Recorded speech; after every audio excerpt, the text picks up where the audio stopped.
dozens in the dusk, throw it all away. You see a light wherever you go. You have to face it again and again. Hello, everybody. This is Build My Strength 456. Welcome to my playthrough of Metroid Prime. I'm gonna have you listen to this for a few seconds.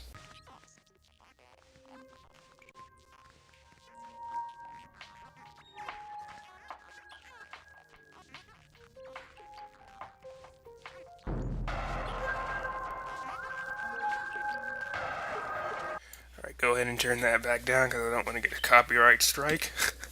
um, or there were two types of copyright things, but whatever.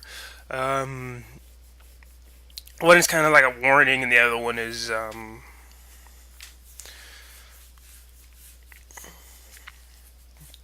actually messes with your videos, but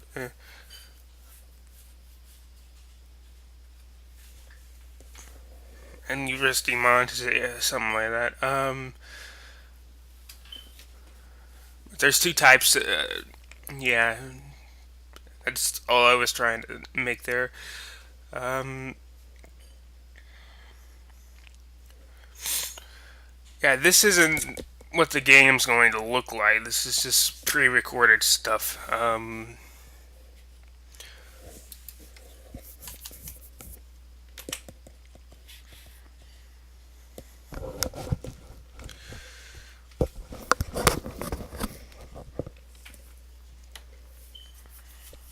Showing you a bunch of stuff that we're not gonna see.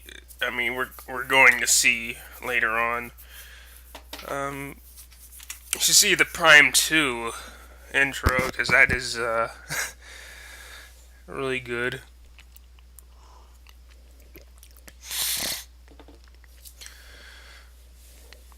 Yeah, this game has some pretty good music in it. Sucks that Prime 4, what happened with that, but it's still going to come out. It's just going to take a couple of years.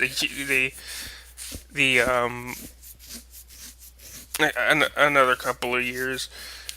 The people who were working on it scrapped it and gave it to a completely different set of people. The people who actually originally were working on it at first. Technically, it's not the same people, but it's the same company. Retro Studios. Who was working on Prime, but that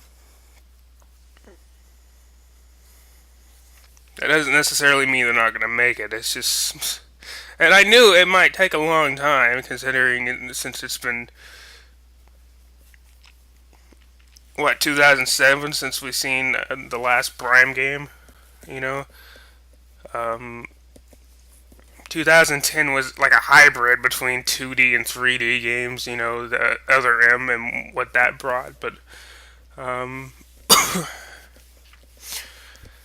haven't seen anything like that since that. So it's pretty understandable. The reason why it would take so long.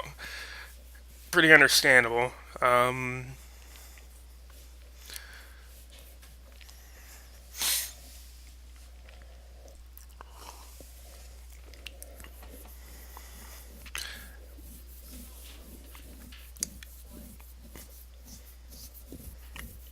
You can think of this game taking place in the original Metroid series, but it's Nintendo stated it was a like an offset of it. It wasn't exactly a part of it. Um, you don't have to think of it that way, but originally, if it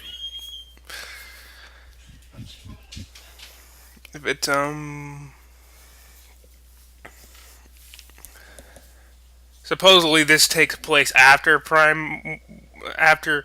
Metroid 1 and 2. Um, when this game starts or whatever, that's if you're looking into lore and stuff, that's when this. Yeah, but Nintendo stated that it was just a yeah.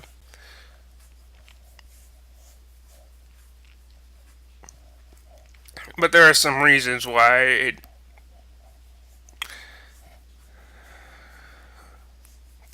that may not be the case. Why you don't have to think of it that way. I mean,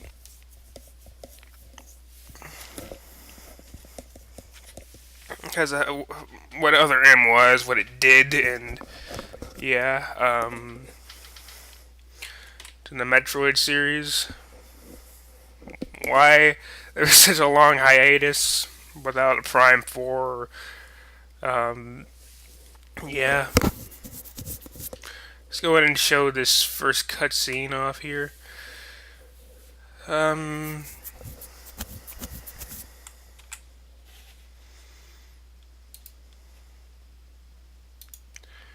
pull this back up.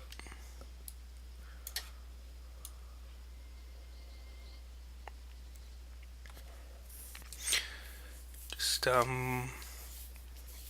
this game has some pretty good music, you know. Um,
Simulator, the audio, and if you play the game,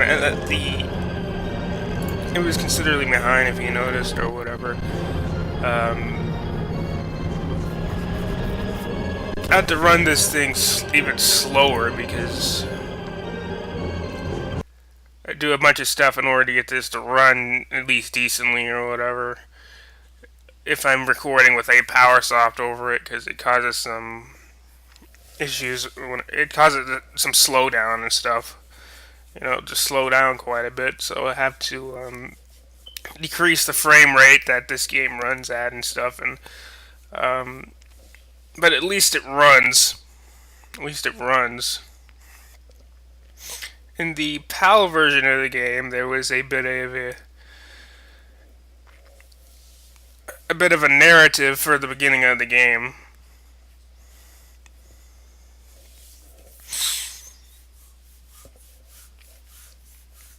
There's different versions of the games. The one I'm playing, I'm pretty sure, is the original version, the very first version of the game.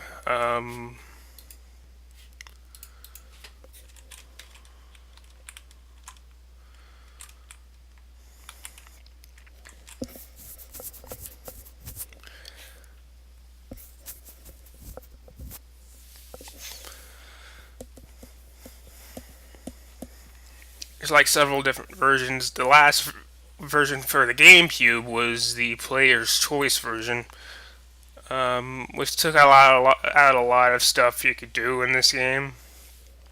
There's some pretty broken stuff originally, like in that you can do in Prime One or whatever. That um, it rivals that of Super Metroid in a lot of ways, how fast you can beat it or whatever in terms of speed running. But it's much harder to.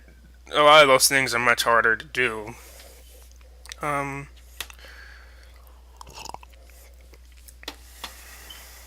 I did a run recently. It was about a little over 2 hours, which um, if I had a controller or whatever and played it on the simulator, because of certain abilities I can do now, I can do it even faster. Plus, at the time, whenever I did that run, there were certain things that I didn't know that I could do. I could do it even faster there too. Um,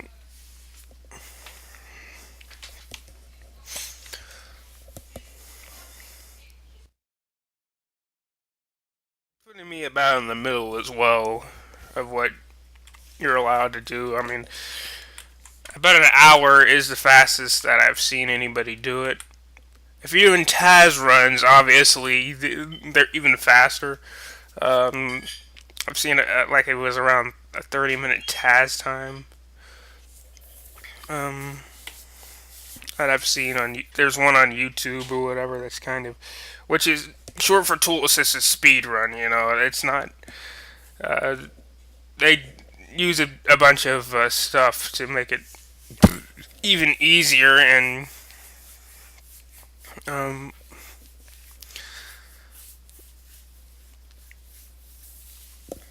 like actually pause the game and a bunch of crazy stuff that helps the run. Stuff like using save states and stuff. It's kind of like yeah. Um,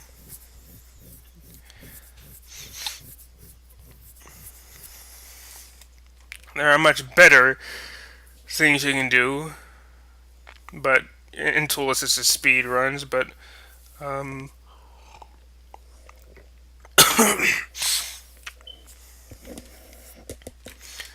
so unlike the original Metroid or the other Metroid games or whatever, this is a first-person shooter. Unlike the 2D, it's third person, I'd say, second or third person. Um,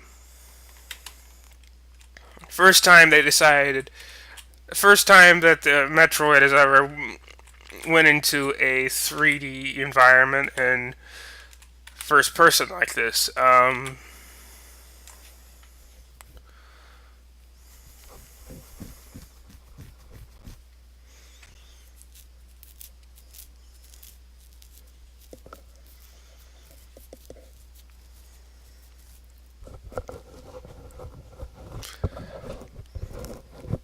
There is a the last version wasn't the player's choice version. They built on the player's choice version and put it a version of the game on the Wii for Metroid Prime Trilogy, which is a combination of all three of the Prime games that currently exist.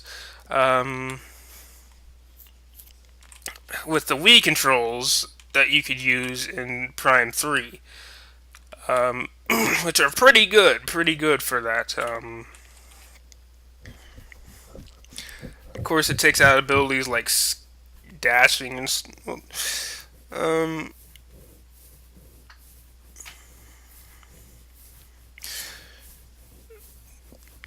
like doing a lot of sequence breaks even more because of the controls. But um,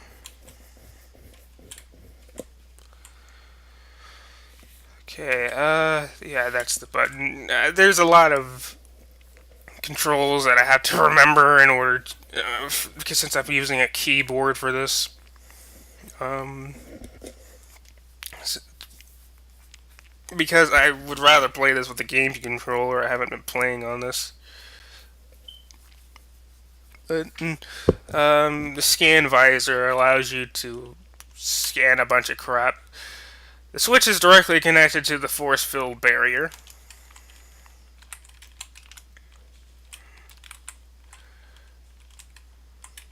This is the visor that we're currently in is the attack visor. You know it. Let's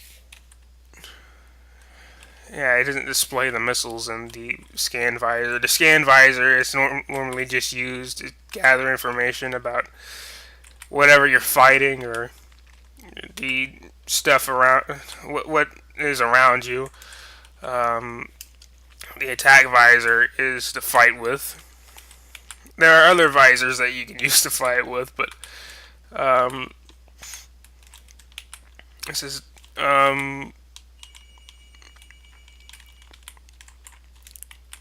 it's the most basic one, and it's in a basic view, like what we can see with our own eyes. The other ones are like uh, an X-ray, like an X-ray visor. There are many different visors like that or whatever. Thermal vision, I mean,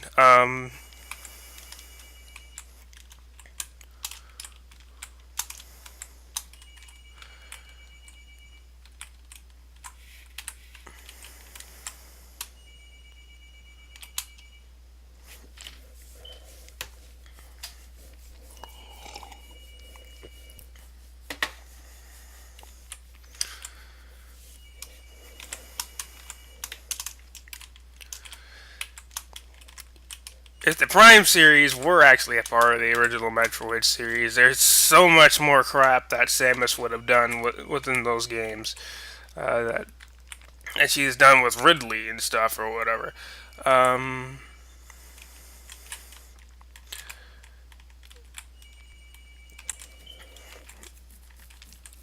because of Metroid, there's not a lot of the stuff in Metroid One. You can kind of figure out in this game, and um, so you don't have to play those games in order to understand the plot in this game. But some of the plot in Metroid One, you have to know kind of just. It's not even a part of that game. It's probably like written down in the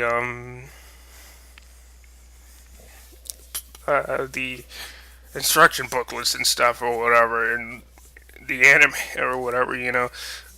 Um,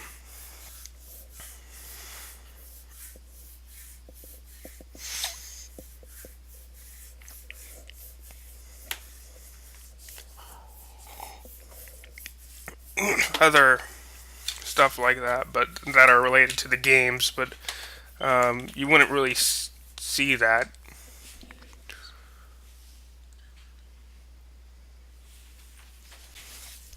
Um,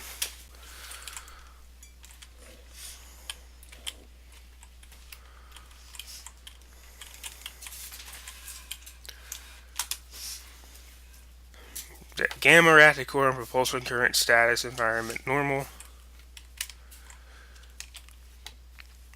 Tech beta biohazard research current status environment normal.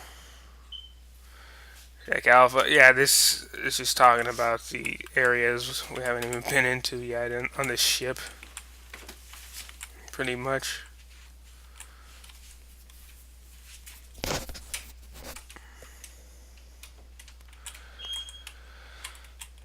If you don't notice, that everything is floating in here because we were out in space or whatever, low gravity and stuff. What the heck? Um, that's a parasite. What the crap?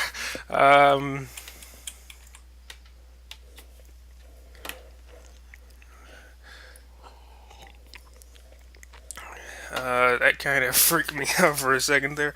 Um, this locks the room and brings gravity into the room and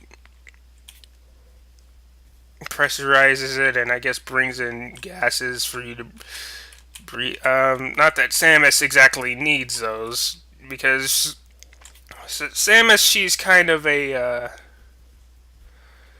um,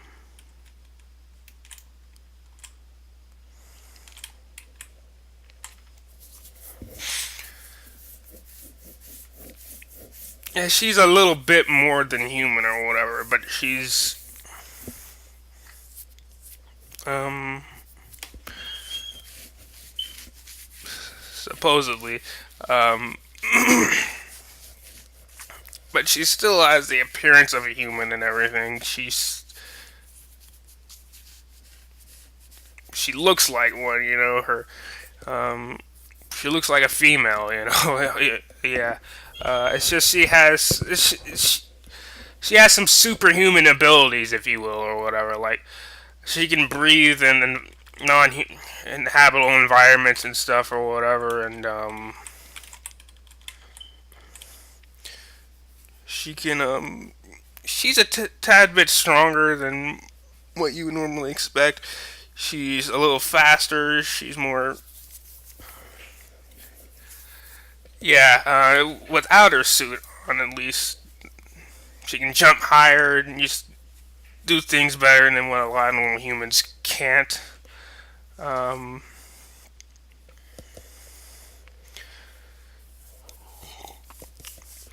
Her suit,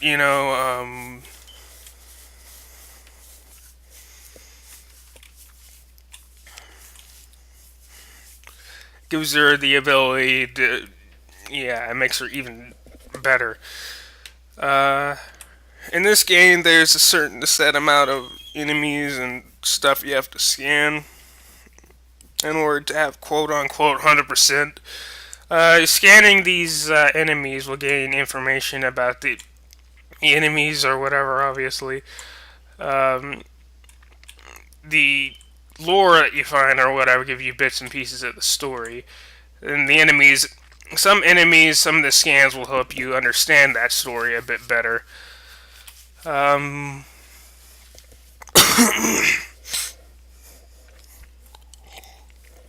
this is like this right here. This enemy, a parasite. Interstellar vermin travel in swarms and ignis to Talon 4. A single parasite is harmless to larger life forms, however, they tend to travel in large groups. Swarming over potential prey, such swarms can be dangerous.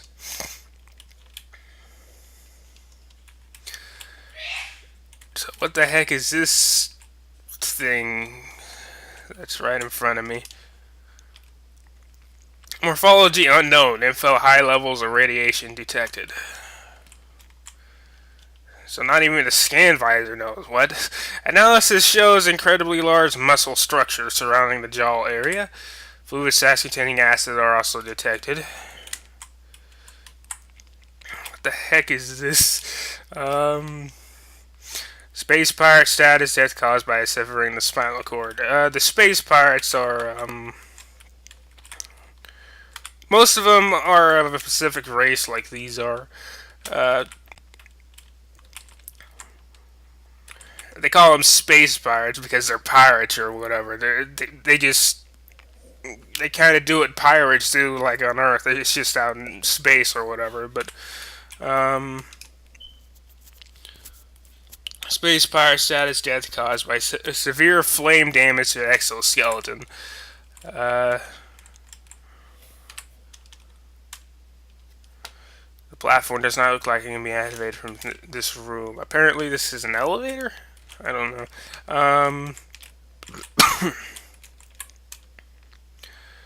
Biohazard materials phase on batch. I don't know what that is. Phase on batch. Phase on batch. Only in this area, for some odd reason, if you scan the doors, you can kind of get a hint of what's going on in the next room. The doors are, they have low-level force fields around them. You can disrupt them by shooting at them or whatever, and once you go through them, the force field automatically comes back online, and essentially a door, that's how you open them or whatever, shooting them, and then, yeah. For some odd reason, this creature seems to have caused these guys or whatever to enter these escape pods and go down to the planet that's just below us. Escape pod entrance, the vessel has already been jettisoned. Evacuate occurred 6 hours prior to your arrival.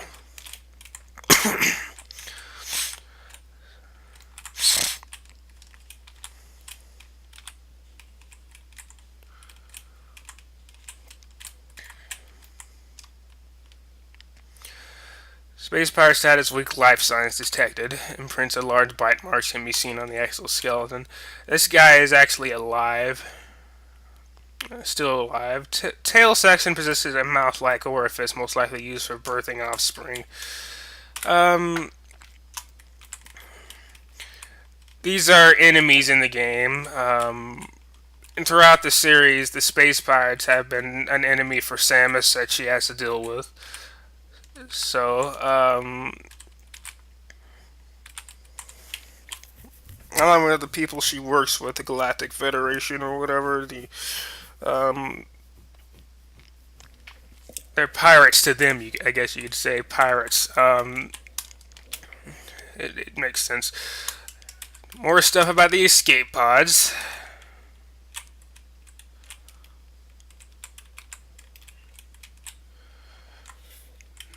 Use your charge beam.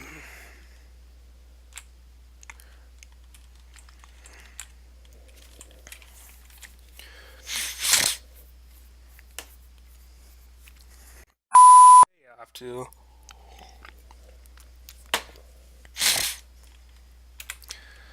The Morph Ball the uses for it is to go into small areas like that. Now, these areas are actually bigger than you think. They're about supposedly the Morph Ball is about a meter in length, which is actually kind of big. Supposedly, in Samus's suit, it makes her. I guess it makes her much taller. So she's probably like 7 foot, 8 foot in her suit, or maybe she's actually pretty tall or whatever without her suit. It sounds kind of crazy, but if you do some math, but who knows? There's a lot of things that are in the Metroid series that are kind of like the fact that in a lot of games, for some reason, she starts out with she doesn't start with all of her items. That she had in the previous game or whatever. Stuff like that. But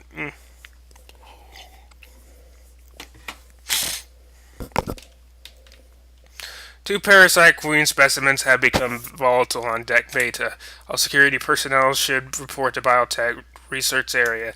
Are they talking about that big creature in there, that dead creature? Those little parasites. Did they turn to that? Like, what? What the crap? Parasitic infestation has been detected in the ventilation systems of Deck Gamma and Beta.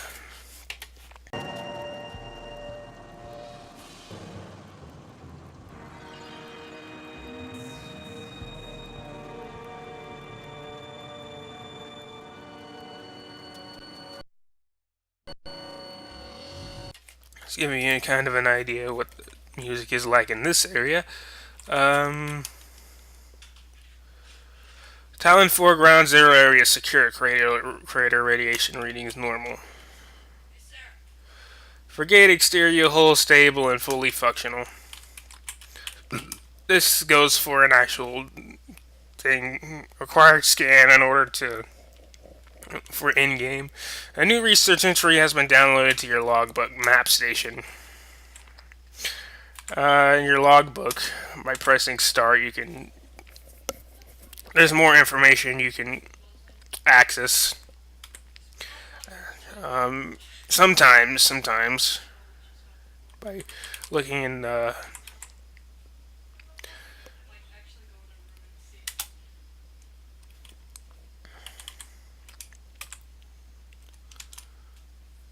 no, that's not what I. I'm so used to the GameCube controls. Walk into a map station holograms to download a map of the area you're in. Yeah, that one doesn't really have very much to. Yeah. Looks like they have some kind of palm scanners there. But Samus can just hack into them with her scan visor, funnily enough. As you can clearly see, the suit we have, if you look in the thing, the power suit is clearly pretty advanced.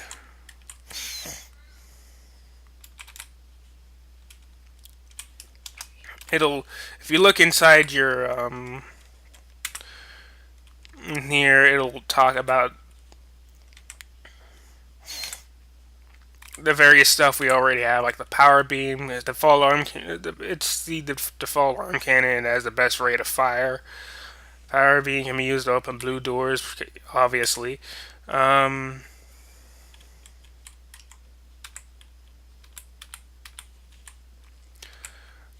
the Morph Ball changes your suit into a compact mobile spear. Morph Ball is modular. There are several modifications that can be added to improve performance. Morph Ball Bomb is the default weapon for the Morph Ball. When a Morph Ball to drop a Morph, press A to drop a Morph Ball Bomb. The Morph Ball Bomb can be used to break cracked walls and activate certain devices in the Morph Ball. If the Morph Ball is near a Morph Ball bomb slot, when it explodes, it will be popped a short distance into the air. This is called a bomb. Bomb jump when a Morph Ball bomb explodes. Be close to an enemy to be effective. The Morph Ball bomb can easily break items made of sandstone or tolerant alloy. There's a bit of a, if you scan stuff, there's a bit of a code. Well, you, um, if something is sandstone or tolerant alloy, then you're gonna know to use bombs. That's what I'm trying to say. Um,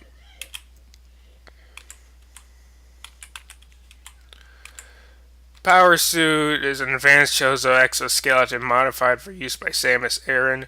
The power suit provides life support functions and is well shielded from attacks. The modular nature of the power suit allows for the addition of weapons, visors, and other gear as needed. The power suit's shielding loses energy with each hit. Collect energy when possible to keep the shielding charged. The various suit adds increased heat resistance to the power suit. This modification increases your defensive shielding, while the various suit can handle higher temperatures than normal extreme heat sources, and heat-based attacks will still cause damage. It provides you with a head-up display containing radar, minimap, lock-on reticles, threat assessment, energy gauge, and missile count. Kind of what we already seen about this. It's used to collect data. Mission critical scans will be red in color. Orange won't. Icons for the arm cannon you possess are shown in the lower right corner of the combat. Icons for the visor are shown in the lower left corner. Secondary items. Grapple beam. The grapple beam allows you to swing back and forth from special points in the environment. Grapple points appear in your visor as that icon. Press and hold L to fire the grapple beam. Down to connect to let go to release. The grapple beam can be used across large gaps. Use this while grappling to swing in different directions. Missile launcher, the ballistic weapon capability to the arm cannon.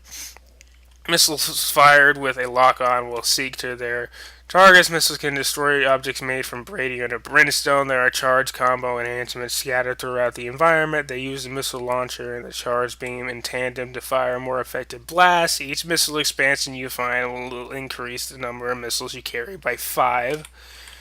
Charge beam allows you to increase the damage and effectiveness of the arm cannon. Press and hold A to charge the arm cannon, then release A to fire. The charge beam has a limited tractor beam capacity used to pull small objects to you. There are charge combo enhancements scattered through the environment. They use the charge beam and the missile launcher in tandem to fire more effective blasts. The charge beam increases the performance of each arm cannon mode. That's all the stuff we have right now.